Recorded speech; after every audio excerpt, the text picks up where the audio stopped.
Computer. All right, welcome everyone. We are live here in San Diego, and this is our Type 3 panel. We are going to be focusing this evening on the essence gifts of Type 3.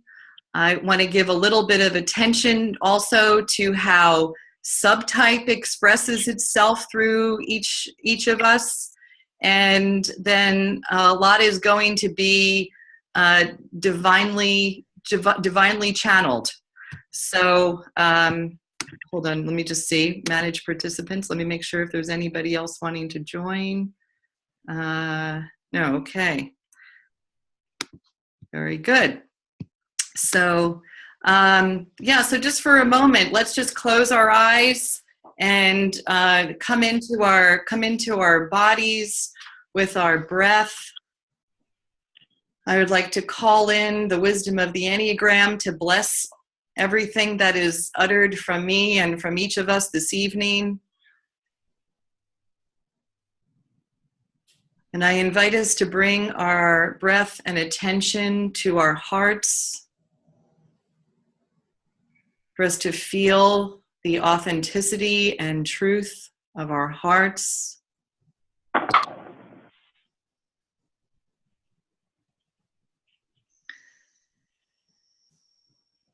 And to bring this feeling of our most true and authentic selves down through every cell of our being into our toes, and really breathe in the truth of who we are, and let's let it shine tonight.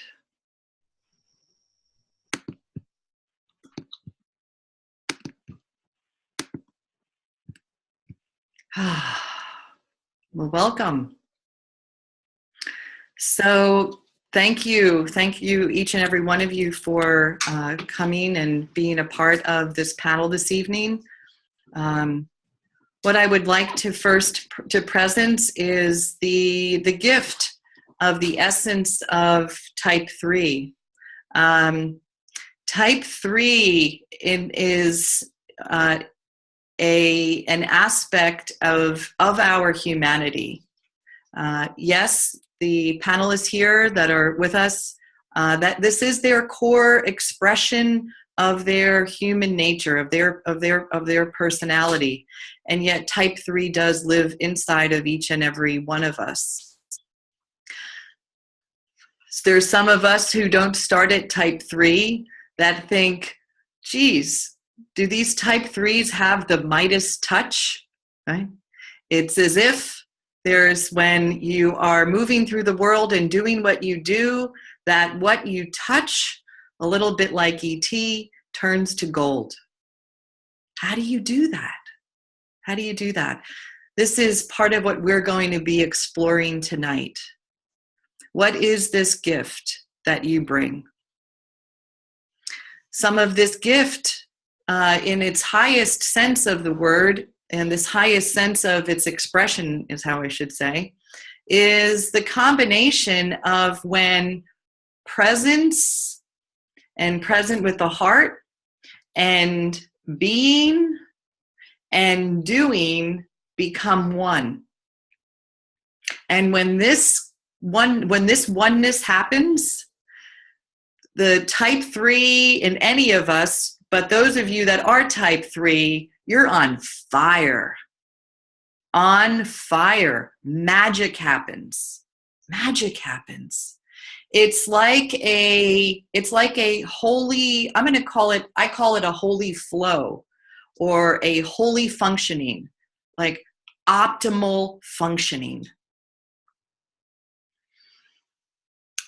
It's as if Type 3 is born from the get-go, right out of the mother's womb, and this little being is somehow present to that this life is a precious opportunity. Precious opportunity. There isn't time to waste. So interesting that it also, the threes are all about efficiency. effectiveness. You know what to do. You know what to have things work. I get goosebumps as I'm saying this. You know. Where does this knowing? How does this knowing live inside of you? And yet it does. There is this other component of the essence gift, like a divine superpower. Some call it holy hope. And this is connected to a trust that there is a power, a force that you have access to, that you can rest and know that things will get done. Things will get done. That you don't necessarily need to micromanage everything and drive everything. And yet, when you are in your being, connected to your heart, connected to your presence, and you are executing your joy, your highest purpose, that is when this alchemy happens with holy functioning, holy flow, and this holy hope.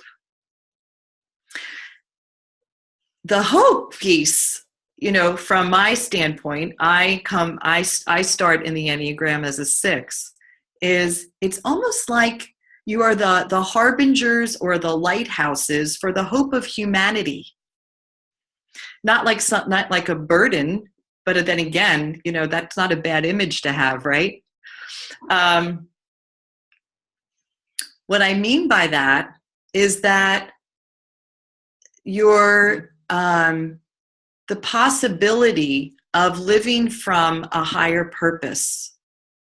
That there is also this way in which our humanity, where we aren't, this is where you're the, how do I say this? You are the interface of where human being and human doing come together. It's where we'll hear people say, it's where spirit meets doing. And that's the gift. That is the gift. How to have all of us in this culture, we live in this type 3 culture, where competition and winning and there's a high standard. You if you own this home, if you've got this level of enlightenment, however people determine that, if you've got so I'm going to joke a little bit here and there, keep this light. If you achieve this, if you owned this company, if you live here, you've made it. And maybe you have. That's great. But when you are that being combined with the joy of your heart and presence, that gives everything an entirely new meaning. If the type 3 that lives inside of us in this culture only does, and the presence is lost, then it's just like this empty heart, this emptiness is there. And that is what has people do very tragic things and feel in very, very tragic ways. That is what brings us to the core suffering, and in Enneagram language can be called the passion, which is vanity. And I'll just speak to vanity for a minute. I would actually like to redefine vanity as it's commonly known. Normally people cringe, vanity can get linked with type 3. And it is the core suffering. Well, the vanity has to do with a narcissism, but not the pathological narcissism.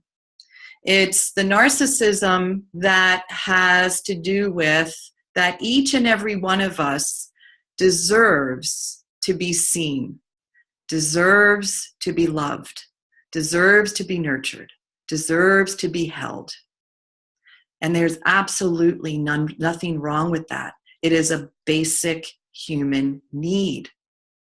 But somehow the type 3 in us got told that there's something wrong with that in some way. And so then you have different expressions where the self-preservation subtype of 3 will be like, the vanity is in, I don't want to be vain. I don't want to boast. I want to be modest, right? And then another type, the social 3, is going to be out there with the image, putting out the most amazing image that they're able to have. That's going to bring about their success and the success of others. So, but the heartbreak, the heartache, is when the little 3, the little person 3,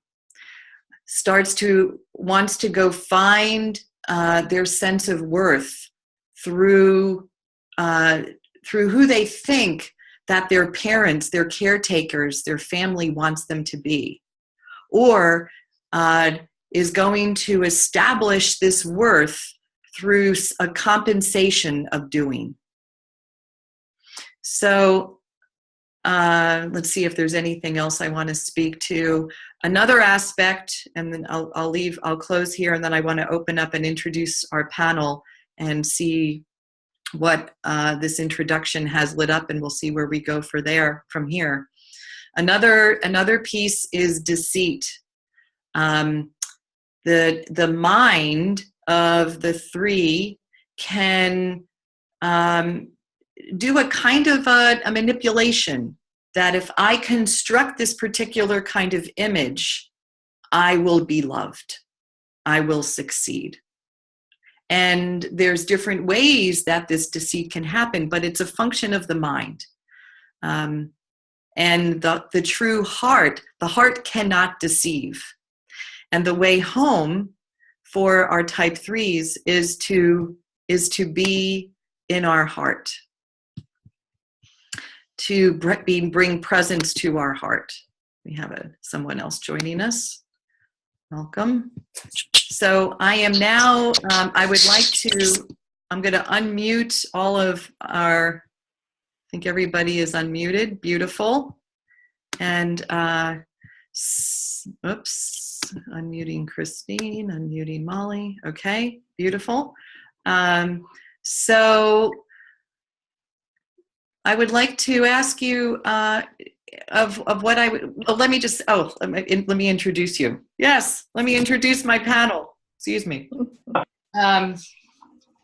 We have my friend Molly.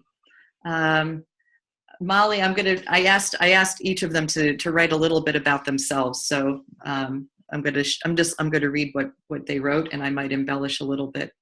So Molly Apple is the co-author of 2 best-selling books, The Soulmate Experience, A Practical Guide to Creating Extraordinary Relationships, and The Soulmate Lover, A Guide to Passionate and Lasting Love, Sex and Intimacy. As a relationship coach, Molly helps singles and couples create and sustain relationships that are intensely passionate and profoundly connected. And Molly has had an interest in the Enneagram that spans 2 decades. Molly, an absolute pleasure to have you here with me. And happy to be here. I wore my Enneagram jewelry for you. Thank you. Thank you. And I have next I'm just going to keep going on my list here. We have Kai. Unmute Kai. Kai, welcome. Thank you for having me. And Kai Dickens. Kai is the founder of Playology. Kai is the head playologist. How's that for a title in life? He's the executive leadership coach and team building consultant. After receiving one of the biggest wake-up calls of his life when he got the call that his father had passed away at the young age of 55, Kai walked away from a great job with amazing benefits, a nice paycheck, to step into his life now. He created Playology for the sole purpose of bringing adults back to play and happiness, and bring happiness back to corporate culture. He has over 15 years of experience in leadership development and brings a tremendous amount of knowledge in the areas of leadership presence and engagement and organizational culture. So thank you, Kai, for founding Playology.com. It's my pleasure. And next, I would like to introduce Christine Bellevue. Christine has been a successful entrepreneur in the transformational field for 33 years. She has 20 years of partnering with her clients to bring their dreams into reality as a building contractor, and more recently creating and living her own dream as a life coach. Her saying is, life is in session, nothing appears as it seems. Let's explore it together. Hi. Welcome. Welcome. Thank you. And my friend, Paul. Paul, welcome. Oh, Thank you. So Paul is his own rock star, modest guy. You know, I have to say, you know, Paul, the other day I was having an interview, like a pre-panel interview with Paul, and I hadn't seen Paul in a while. And he had on this navy blue t-shirt that said Superman on it, right? And it was just absolutely outstanding. And I said, I asked him, would you wear that for the panel? But since you're in your biking gear, which I know that one of your things is you cycle to work, which I'd love you to share a little bit about that. Paul is one of the most approachable, deeply spiritual beings. We go back as friends, having studied the Enneagram a very long time, and have meditated together, and have a commonality as kind of a brother and sister on the path in our own way. And at the same time, Paul, I believe you are a vice president at Charles Schwab, amongst other things. Is that not right? right. Yes. So, You're doing great. I mean, keep going. Thank you. Keep going. And Paul has also one of his adventures and loves in life. It's actually part of I think it's actually become a spiritual practice in a certain way, which I'll let you explain this. This might sound funny to people, but is hunting. And it's become a really fascinating growth edge.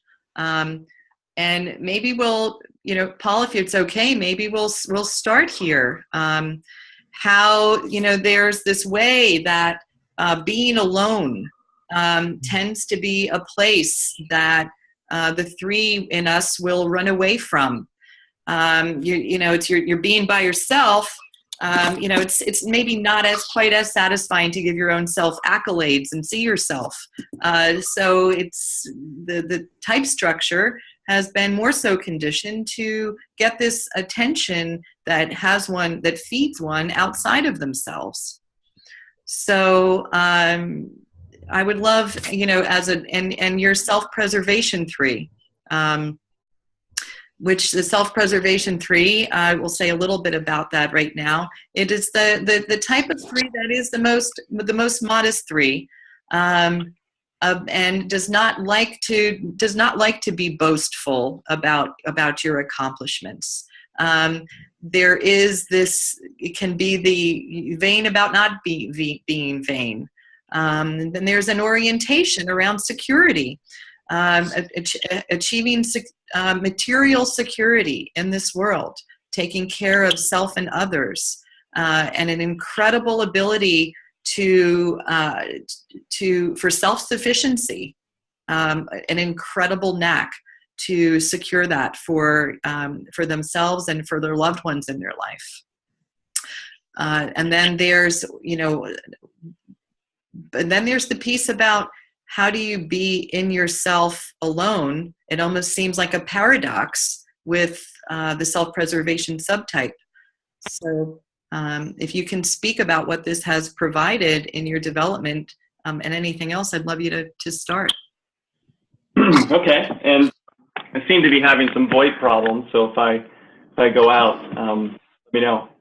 Gosh, thank you so much. And I think that at least on the alone piece, I guess I could go back. I first was introduced to Enneagram about 30 years ago, and I watched a Helen Palmer panel of 9 people in Berkeley way back when, and I remember watching the 3. I was 21 years old approximately, and I was really intimidated. I was like, wow, I wish I could be that. And I kind of decided that I was a 1, and I walked around pretending to be a 1 for about a year, and then it was proved that it wasn't the case. So then because I was living in I live in a state of some high levels of fear, and that we will get to that. But I do have some anxiety for sure. People see. I thought I was a 6 for about 2 years, and was on 6 panels with you, and it just wasn't clicking until I finally got that I was some weird that the subtype really helped kind of my breaking up. Ooh, it's breaking up a little bit. Okay. I don't know where. Are you there? Yeah. So we lost you for a second. So I will. The last place there you were referring a little bit about this undertone of anxiety, also thinking that you might have been a 6, and then it kind of fuzzed out a little bit.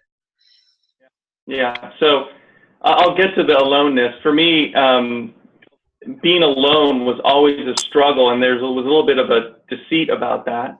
I wasn't quite aware that I would avoid being alone.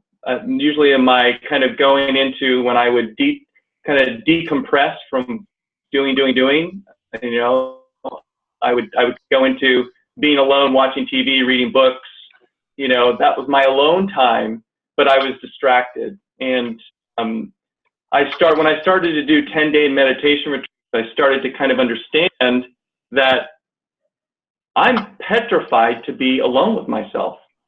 And that kind of led me, long story, I'm not going to get into why I decided to hunt. Being a New Age guy in Marin didn't make a lot of sense, but it had been something I'd always wanted to do. And I really struggled with going up into the mountains alone for 2, 3, 4 days and being by myself. And so I kind of made that a bit of a meditation self to kind of start to learn how to do something without having to impress other people, which was that's why I like to be with people, is because it fills the hole in my heart, the non-holy 3. It fills that hole. They liked what I did. And, oh, that's kind of this little, it's almost like being on drugs. I'm like, oh, okay, I'm good. I'm fine. I must be a good person because that person likes me.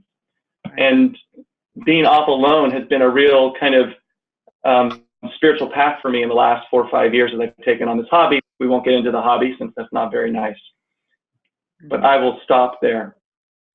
Well, that's beautiful. And, you know, thank you. You took us right to the, you know, that place that can be terrifying for the 3, to discover that, that they might, the empty heart, you know, that's of course not true.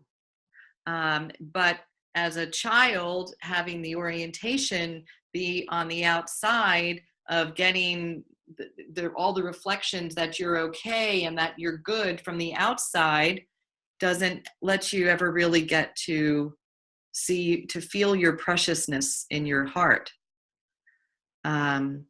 So if you could, maybe not necessarily with you know, with hunting, or maybe someone else. I'm happy for someone else to hop in and to speak to how have you cultivated this relationship with your heart, with your presence? I feel like that is gonna have something to do with what has you be truly effective. Anybody like to hop in?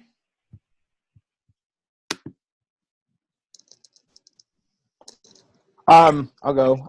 So you're talking about cultivating the relationship with the heart. I feel like that's probably been the hardest thing for me to do. I feel like I grew up pretty detached, very easy to get a group of people engaged and excited about something, but I kept everybody very, very far. And I would say how I've been cultivating that is just by doing the personal development and starting to shed the layers and showing up with a lot more vulnerability, and actually letting people in.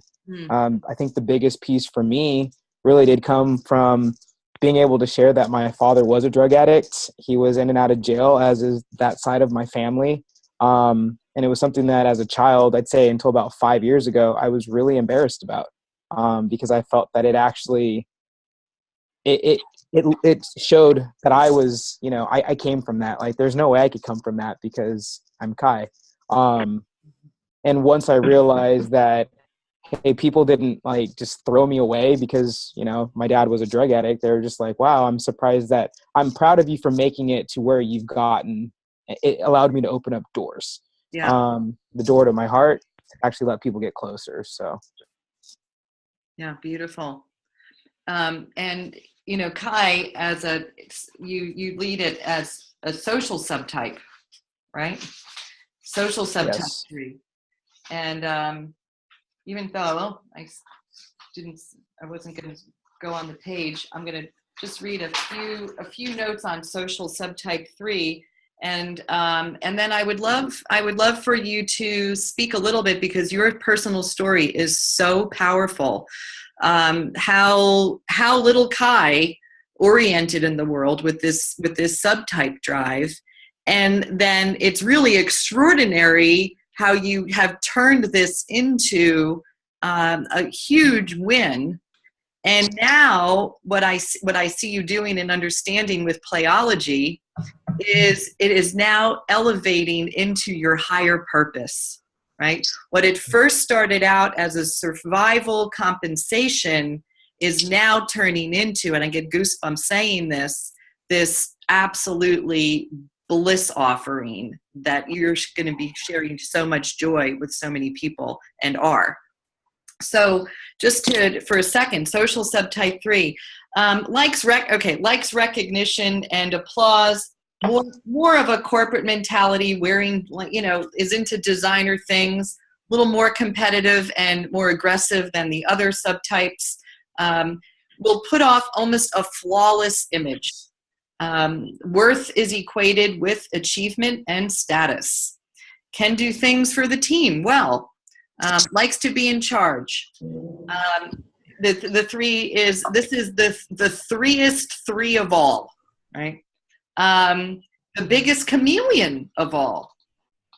It can also be the most vain, socially brilliant, in tune with social icons of success, can look like an 8 and wants to come out on top.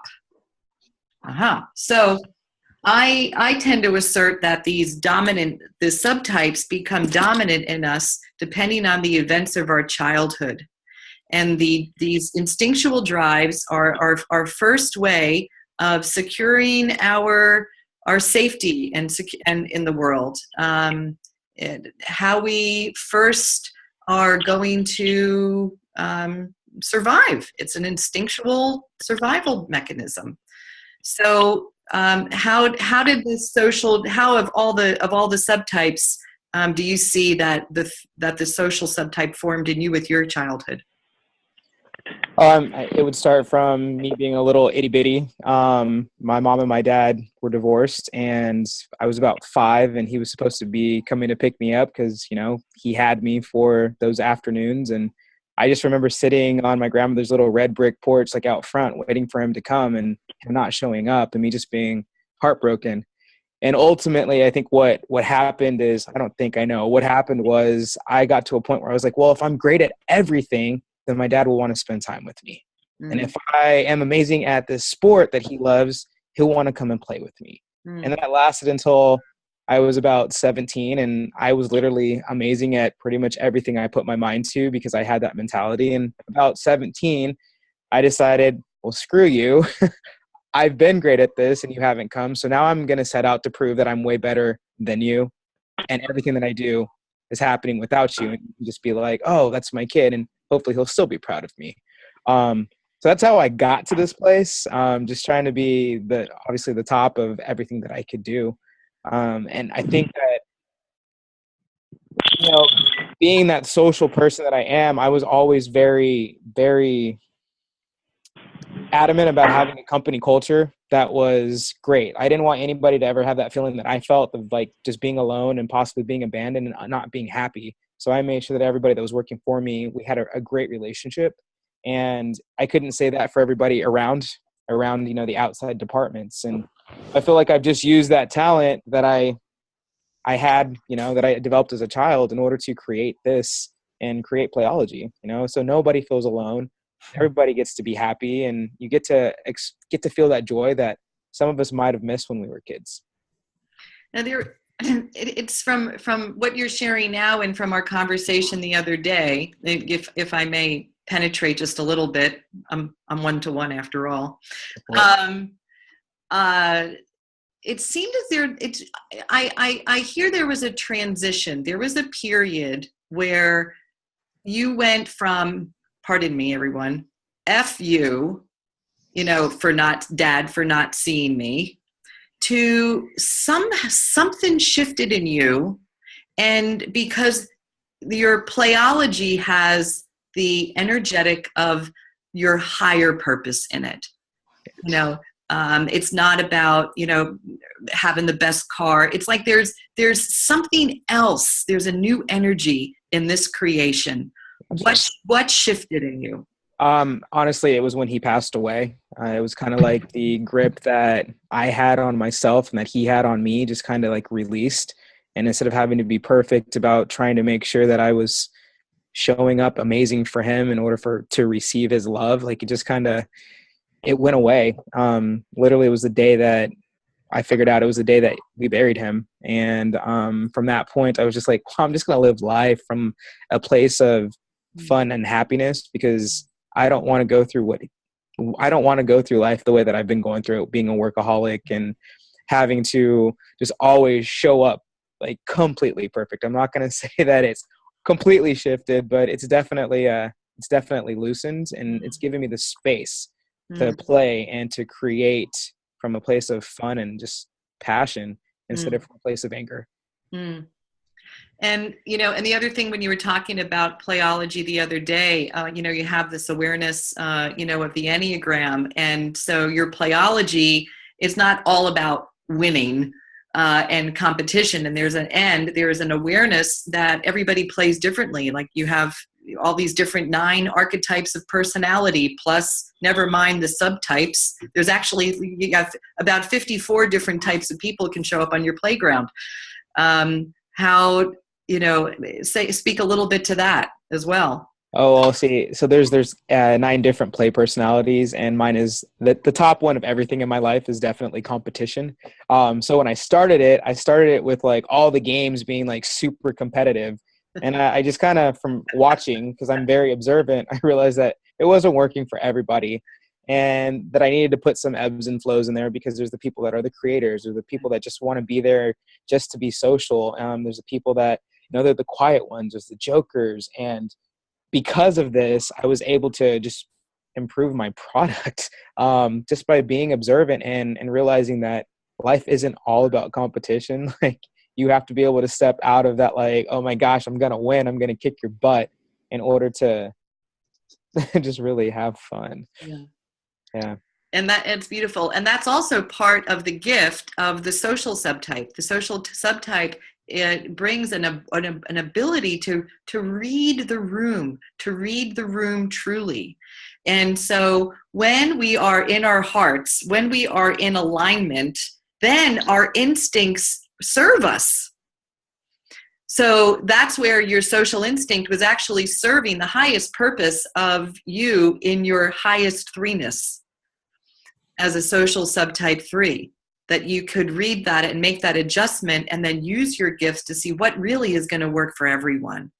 Yeah, I definitely agree. I mean, I've been in leadership positions since I was a kid, like kind of like we were talking about, and I've always just been very good at being able to connect the dots with people in order to pull out the best of them. So that competitive piece has gotten me to the leadership roles, has also given me, that opportunity to bring everybody around me up. Yeah.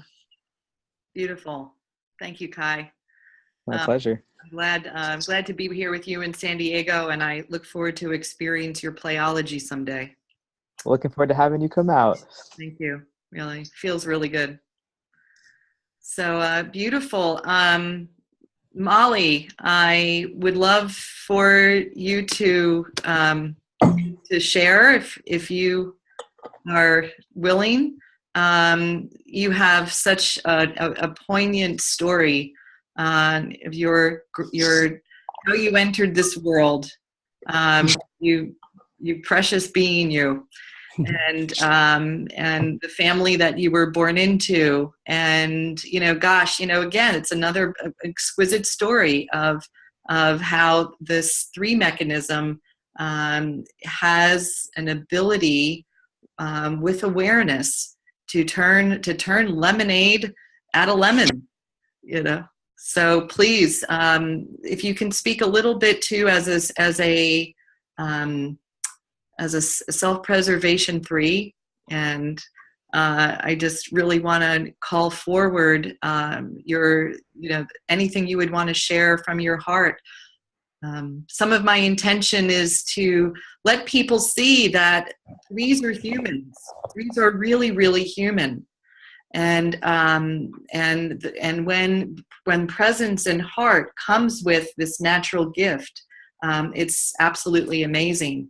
And I really hope everyone who will watch this can be inspired that as all of you are sharing all of these amazing gifts, that there is a knack that actually we all can access and live into what you also are about to share. So. It's funny, the woman that introduced me to the Enneagram years ago, she gave me Russell's book and said, go figure out what type you are. I can't figure out what type you are. She tried for months. And I took the book and I went through it, and it was so obvious to me I'm a 3. And so I went back to her and she goes, you can't be a 3. I'm a 3. You're nothing like a 3. And it was that idea that she's a social 3. So not having that, not needing to walk into a room and, greet everybody and be on and all of that stuff. I'm totally different. But I think what I realized structured my kind of 3ness was when I was born, my mom had been a heavy drinker, and I have what's considered to be mild fetal alcohol syndrome, which is just a bunch of birth defects, including visual birth defects that until I was 30 years old and had surgery, I looked very strange. And anybody who looked at me immediately knew something's wrong with this person. And I had very thick eyeglasses and eyes that didn't move like other people. And I had other physical things that I think that affected me. I could not get the kind of kudos that young girls especially want. You want to be pretty and you want to be, presentable. And I couldn't do that. I was the weird one. I looked strange.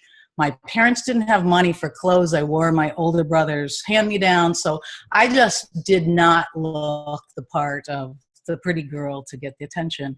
And I knew I had to get it in other ways. Mm-hmm. And I am honestly so grateful that it feels meant to be to me, whether it is or not. I'll choose to think of it as meant to be, because it really made me say, okay, what are my real strengths? And I've got to do everything in my power to develop those and get as good as I can at everything else, because I can't do this presentation thing. I can't do this look good thing. Image thing, right? You're not going to. I can't do the image thing. You're not going to rock the sex idol 3ness. Yeah. Not going to be that. So what is it? Yeah. So I feel like that enabled me And for one thing, I had to develop intuitively because I had these deficits in other ways. So I had to develop those intuitive abilities. Again, a gift in the form of alcohol poisoning. So, yeah. Yeah. So, but I would imagine there was also a heartache in that. I mean, I would imagine the little Molly might have been terrified at times as a little girl. It's funny you mentioned that because I decided I was a boy. I think really early on, I decided I was a boy, and that I was going to, of all my brothers, I had brothers and no sisters, I definitely wanted to be the best boy. So I was the one who went fishing with my dad and helped him fix cars, and definitely wanted to be the three thing, right? To be the best at whatever you do. You had to be the best, and to get the attention of my father for those things, since I wasn't going to get it on that other level. I have the good fortune of knowing you a bit for a little while now in life, and something that is consistent is no matter what happens, I always notice that everything is an opportunity for you. And let me just distinguish for other people. I'm not talking opportunistic. I'm talking about you have this one life, and it's a precious opportunity. I'm going to give whatever this is my all. You do this. Mm-hmm. How does this live inside of you? How is this for you? Can you put this in your own words? Because I think I'm hearing it also in your childhood situation, which was challenge filled with great big challenges. Like, let people know. I mean, you're blind in one eye. It's for real. Yeah, I think, people, I've heard over the years people saying that, that everything happens for a reason. And I felt like, I don't know if I believe that, and it doesn't matter. What I do know is that everything that happens, I can use to my very best ability to be the best thing for me and everybody else involved. And that's really and I think part of it, the vision thing, I've been slowly losing vision in my, my other eye. It's, when I was 5, my vision in my eye that worked is something that I've never met hardly anybody that has this limited vision without being blind. So it's severe, and it's been deteriorating over the years. And I think waking up every day going, I can still see. And that's a freaking miracle. And I honestly think about this many times a day, that I have the gift of sight.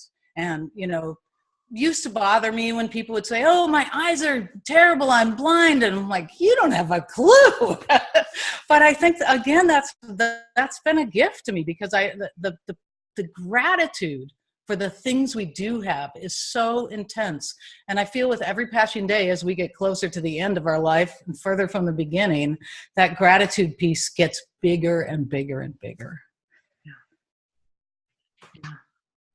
And there's also with the gratitude, you have this relationship. Remember, I was referring to one of the essence gifts, calling it holy hope. And you said, well, for me, it's holy trust. And I feel like, in addition to you seeing life as this precious opportunity, and okay, you may have 10 or 20% vision, and yet for you, it's I can see. That's how it is for you. So this, God bless that. This is an aspect of the gift of the three. And now please weave in and how, and I think it, was it a choice? Where did this trust come in? You have an unwavering trust. Yeah. it's interesting you asked that question, and I've been thinking about it. I was once told by a therapist that a child needs one adult in their life who totally believes in them, and they will be able to survive and thrive. And I really did have that in my mother, despite that she was in an incredibly abusive relationship and the household was totally maniacal and, abuse and violence and anger and all that stuff. But my mom really believed in me, and she told me so many times, you can do anything you want because you're a woman. Like and a child will believe anything they're told. And I'm like, oh, because I'm a woman, I could do anything I want.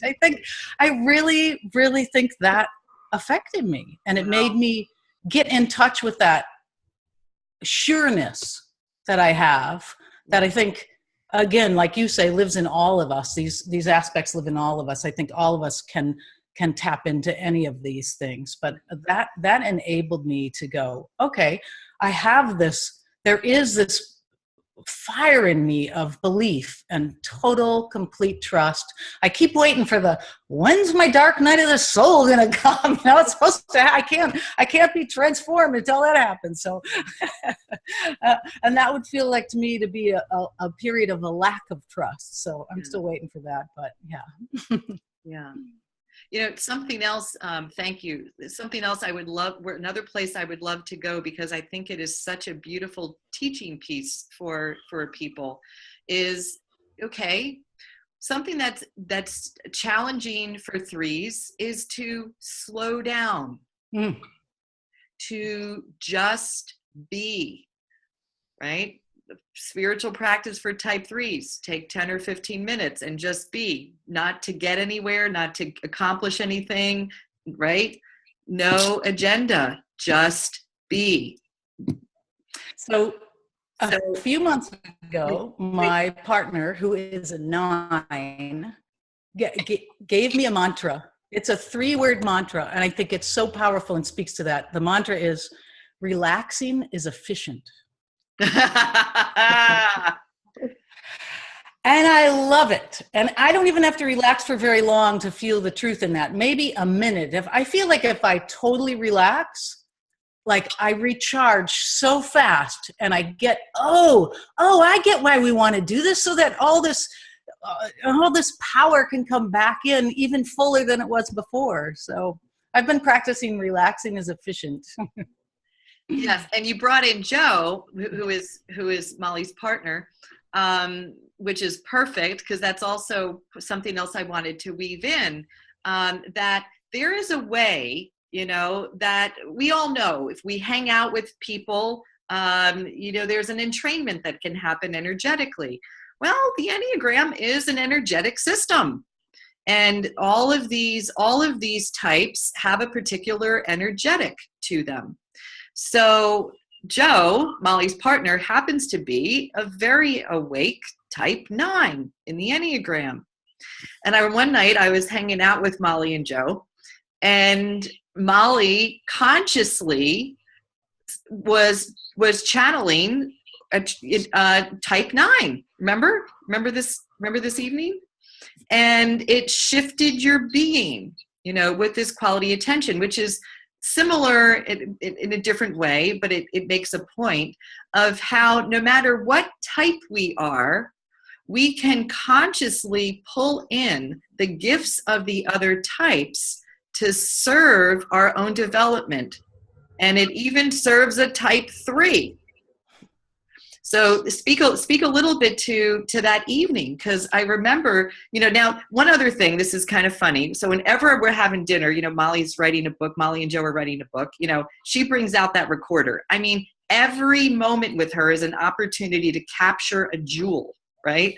So she's lying down on this table and, doing body work on, Molly, and there's no recordings happening, right? How to just be. So please. You were talking about the idea of us being able to channel the other types. And when I got on the table and you started working on me, I just thought, well, Joe is the person I know who enjoys a massage the most, because he totally, completely goes into it, and he sinks into it in such a way that he doesn't think. Like the man doesn't think. Like he can go for half an hour with no thoughts. I can't imagine that. But I'm like, but I'm going to try to channel that because that just, it seems the best way to receive. And it just worked really well. Yes. So how is receiving? You know, we receive when we're in our heart, right? And so if a 3 isn't in their body, in their heart, that would be a challenge, wouldn't it? Right. So speak a little bit to how that, you know, the opening to receive and type 9, and how else did you shift how else do you consciously shift in your being so that you are this openness to receive? I'm not sure I have anything else to say on that, although you know, I think having that relationship and being so close and asking him to describe for me what his experience is while he's walking or swimming, when I know his experience is so different from mine, that's what really understanding it is, I think, what enabled me to go, okay, I'm going to sink into that more than just understanding it up here. Yeah. All right. Well, let's see. I think this is a wonderful distinction. So would anyone else like to speak to the quality of receiving? How have you ever consciously slowed down, let yourself feel, and receive?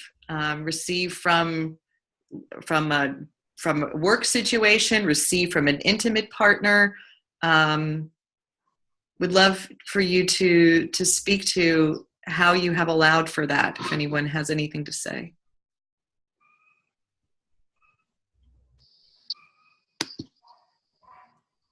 Paul. Yeah. Thank you. Sure, thanks. I find it very difficult to receive. I think a massage I can do. I can receive a massage. That's for some reason I can kind of rest into that because I can close my eyes and let go. When I'm interacting with someone, I kind of go into a bit of did I receive that well enough? Huh. Did they really get it? And it's a bit of self-deception there because the truth of the matter is I'm so concerned with impressing that the receiving that there's that loss of love that I have, you know, that the receiving it's like this bottomless pit, and I don't even want to go there. So I want to impress. I want people to like me, and not in a deep way because I'm very kind of well, I struggle with connecting with myself when there's another person there. When I'm alone, I can do it better. But when there's another person, I kind of have to be on. And so it makes it really hard for me to receive gifts, to receive I love you, kind of like Sam from Cheers. Can you say I love you to Diane? I was right there with them every time. You know, it's just kind of like, la, la, la, la, you know, it's because I'm not sure they're going to believe it or that I believe it because I'm so lost in impressing others, you know, that narcissistic tendency that you spoke about is kind of comes up for me when it comes to receiving. And I really have to use all my might to ground and just sit with being loved and being received. Yeah. When you're with your closest friends, have you ever revealed the challenge that you have? Have you ever played with this? Is there anything that works that softens this to help you build this muscle? Well, I have a great therapist.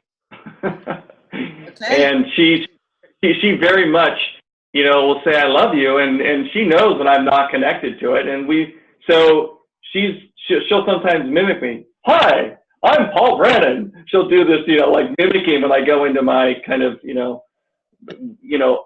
active mode. And so it with her, I've been able to really kind of develop playing with it. Yeah. I still struggle with my partner, of 20 years, because she can take it personally when I don't receive her. So I'm frightened to death to not do it right, because so it's kind of like when she gives me something, I'm like probably not very present. I try to, but that's what happens to me. God does have a sense of humor, right? Good. Guess so. We get the perfect partners.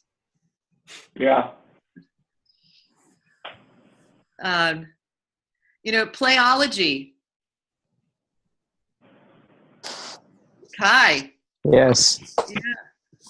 I'm intuitively feeling to bring you in on this lively topic of receiving love.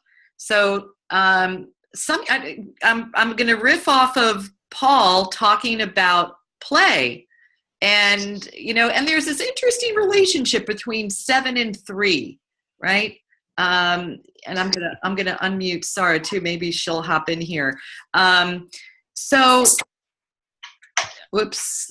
Let's keep everybody a little quiet. So just raise your hand if you want to talk. So play. Do you find that has in your relationships with dating? How do you relax the image piece and let yourself receive?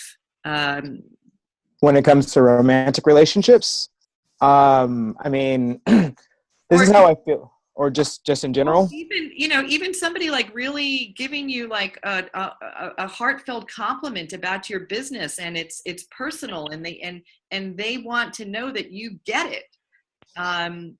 Got you. So I guess there's two pieces there. So the compliment for me, it's definitely been a practice through the coach training program that I went through, and with my coach for the last 3 years. We end every call with acknowledgement.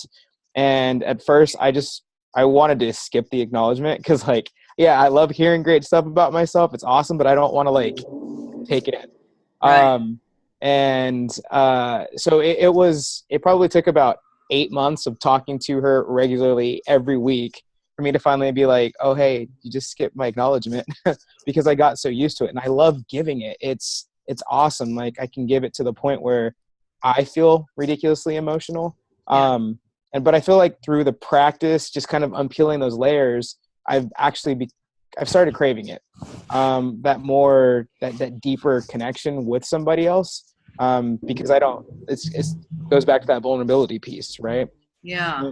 I say when it comes to the romantic relationships, how play works is that for me, I know that if a woman can't relax enough to play, one, she's not the right one for me. So like typically I plan dates like, well, I went on a date on Sunday and we went to Coin Op, which is an arcade bar. It's got like old school arcade games and we played. And for me, what play does is it takes me out of that image piece, because you can't be who you're pretending to be when you're playing. Like when you're on a playground, who you are shows up, which is why it works so well in corporate offices, because you actually get to see who that other person is. Because when you step into that arena, it's just like all armor falls off and you become that firefighter, that space, the dude that's running the space, the conductor, anything that you want to be, you can become that.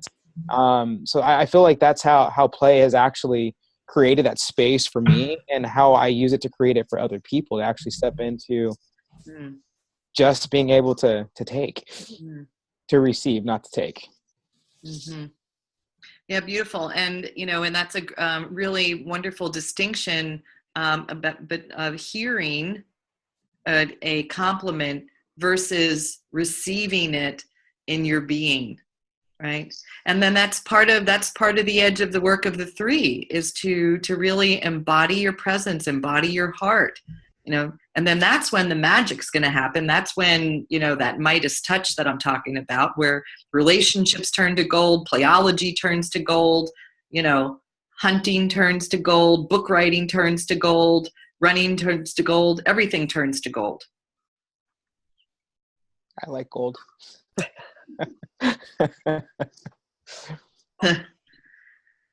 Christine, would you like to share anything?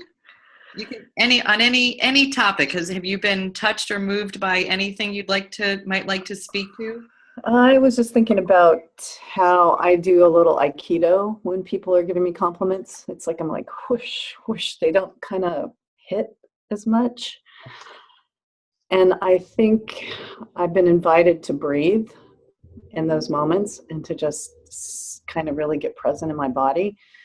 And it helps. I still don't feel like I've mastered it, which of course mastery is really important to me. But I am aware, and that feels like a really good place to be.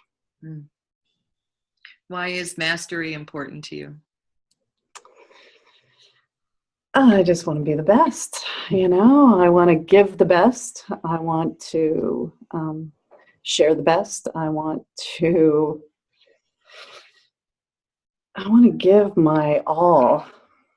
That's what I want to do. I really want to give my all.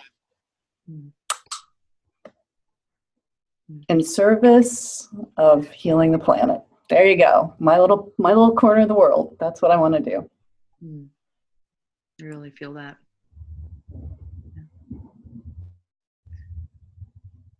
I was just, I was feeling moved when I just heard you sharing that. You felt like you were really connected to your heart. Were you also moved for a moment there when you were? Oh yeah. This is the juicy part for me. It's like, yeah, this is where I want to live all the time, is just being really of service. That's, in that special place that that's called me. So, yeah. Say a little bit about, if you would, about the coaching work that you just started going into. That seems like a real in alignment expression of you, almost similar to how Kai graduated and shifted into this higher purpose. This feels like it, from your story, that you have a bit of that as well. Yeah, I think I was doing in the physical world of co-creating with people, what I really wanted to be doing in the spiritual realm. And I just feel like I tapped into it with this particular coaching modality. It has the spirituality, theology, philosophy, and inquiry. My curiosity is huge, and to explore that by talking to folks and finding out what's happening for them and their experience. Beautiful.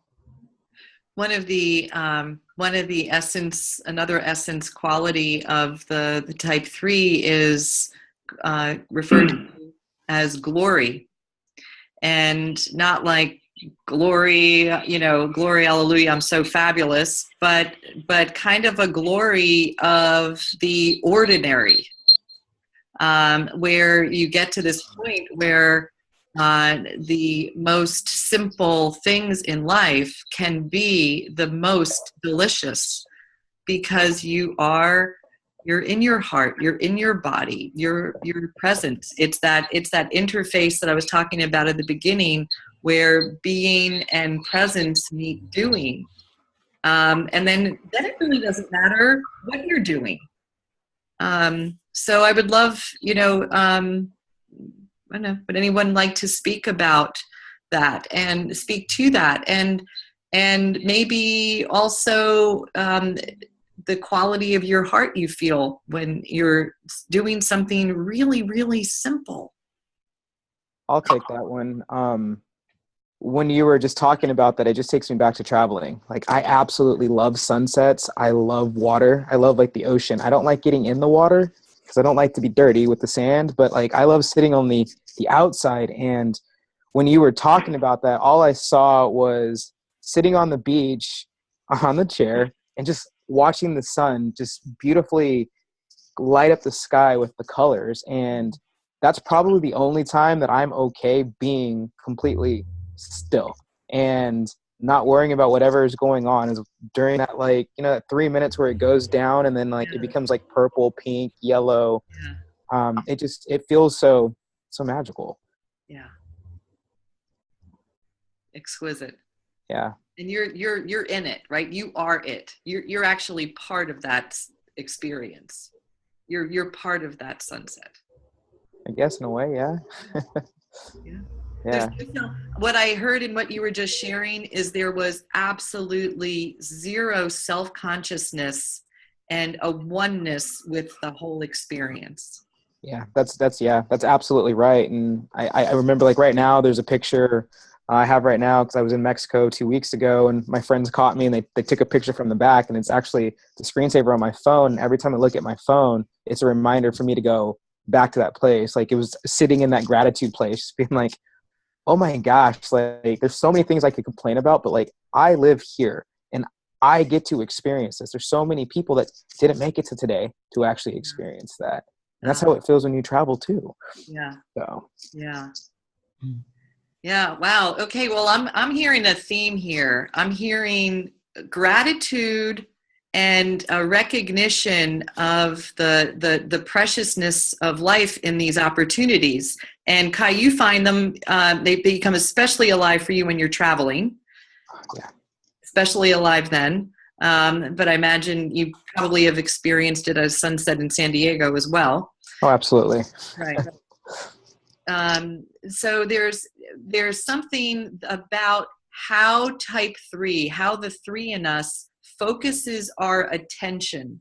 So part of the theme I'm hearing here is there is gratitude. Gratitude almost feels like the bedrock that gives this seeing life as an opportunity, which then fuels a drive to be efficient and effective. Because time is so precious. Because time is so precious. So now the efficiency so serves us when we recognize how precious, how little time we have here to do the things we really want to do. That efficiency is just a gift. Yeah. And I would imagine sometimes people might wonder, well, gosh, I wish you were more available for other things, right? Right? You're look at you all laughing. But you're consumed, right? Speak a little bit more. I'd really love to hear from all of you. And this is also to foster, I want other types who are listening to you to understand what the compulsion is, this beautiful, compelling focus of your attention, let's tease this out a little bit more, what you're focusing your attention on, why you so fully give yourself to this, the preciousness of the moment, the gratitude for the opportunity, is fully, like it's a full-on giving yourself to efficiency and productivity in service of these masterpieces that I know you're writing in your books. There's this beautiful playology that you're bringing into existence and shifting really corporate culture. And then in your coaching, Christine and Paul, I no doubt the office at Charles Schwab where you work is not is touched by your leadership. And I would love for maybe for you to take this one. How do you, in your leadership, right? These qualities of the preciousness of the opportunity and gratitude and these extra gifts of type 3. How does this alter the culture of your teams?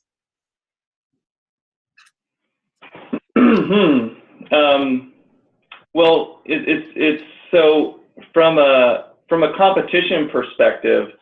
I love to compete And that can get in the way of fostering teamwork and inclusiveness. But my tendency is to want to win others over in the pursuit of everyone winning.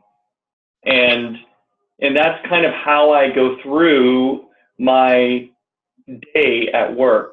And so when I know a project or situation that's going on kind of pretty completely, I tend to relax into a little bit kind of, Kai, what you're talking about, kind of we're having a blast doing this, and look at what we're doing here. This is amazing. And that's when I'm in my comfort zone and my glory. Certainly I have times when I'm not, and that's when I kind of go into less of that glory, less of that play, more of the business and a bit of anxiety because I want to get it right and maybe I don't know it so well. But when I relax into something that my team is proven at and good at, it is just like I relax. I'm like let's have a ball here, guys, because I'm not threatened and I know that we can do it. And when I know that we can do something as a team, I mean, it's magic. It's magic for me. It's magic for the team. We have so much fun laughing in some of my team meetings. And it's just like, I can't wait to have another team meeting because we're having so much fun. And so that's fantastic. Yeah, that's fantastic. That's awesome. I totally feel it. And I mean, it's so funny because I'm again feeling that 7 energy again, that's such an interesting, connect, because it's infectious, I mean, in a way, really all humans, the more healthy we are, we're all empaths, right? So I'm really getting the gift of this 3 when you're owning it, when really, right? Oops, something's a little loud there. When you're owning that, it's infectious. So then everybody's on board. They're trusting in your leadership. They're trusting in that. They're trusting in that they're going to be good. That they're going to be able to show up and succeed with you. It's really awesome. I'm just going to see. I have my dear friend and colleague Sarah is out there. Sarah? Yep, I'm here. Hey, I've just been listening. It's great. Everybody, I mean, I don't have anything to add. This has been a really awesome discovery of the 3s. Okay.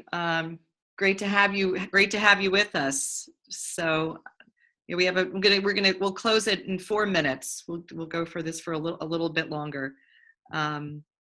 So let's see. What would you like?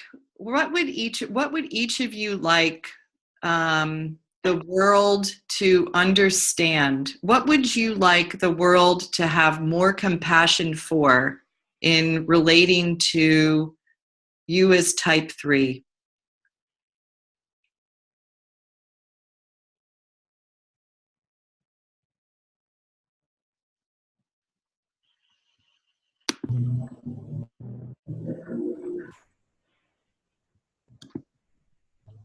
I know that's a little bit of a surprise question.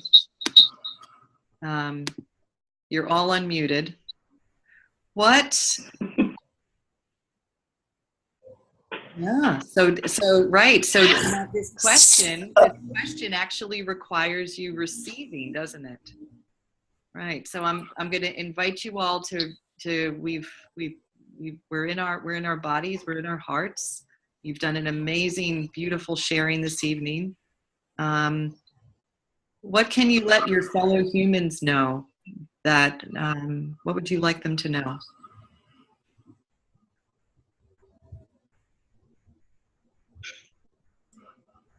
I mean, I think I would say that as a 3, because I am solidly one.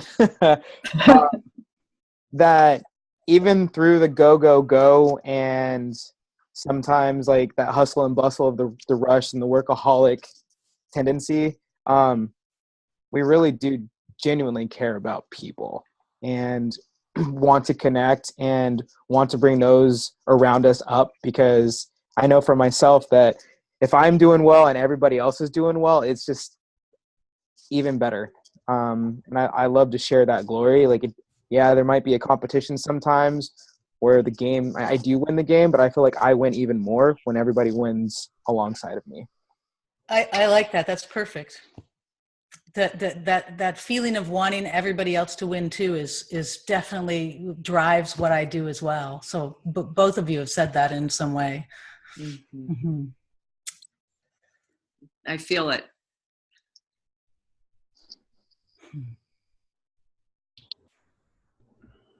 Anything? Yes, Paul. I'll add in. It's hard for me to get to the essence of answering this question, because it's kind of like the old Life cereal commercials with Mikey. I think that was it, and maybe I'm getting them confused, but I probably am. There was a commercial where somebody all of a sudden is an adult and then a child, and they're wearing a suit as a child, kind of thing. Forget what that commercial was, but there's this persona that I am constantly putting out, even when I'm relaxed and in glory, which is all great. But there is a sweet, what Kai was talking about, sweet and vulnerable person underneath that is kind of frightened and kind of alone. And I don't know how to say that in a positive way, but for me, there is, to understand when you see this person doing their thing and there's envy or you're not, kind of wish you could do that, it's not all rosy underneath all that exterior, at least for me, in my experience. There's a lot of anxiety and effort. And like, I'm never really going to get to the top of the mountain. And when someone sees me in that way, I feel really, really good.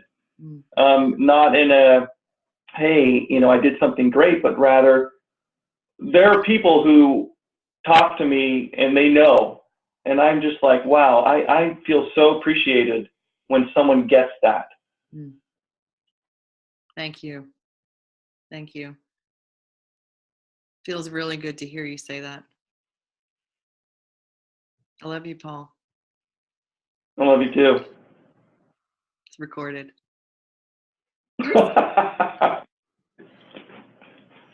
You know what? I felt you received that, Paul. Thank you. I really felt you received that. That's really cool.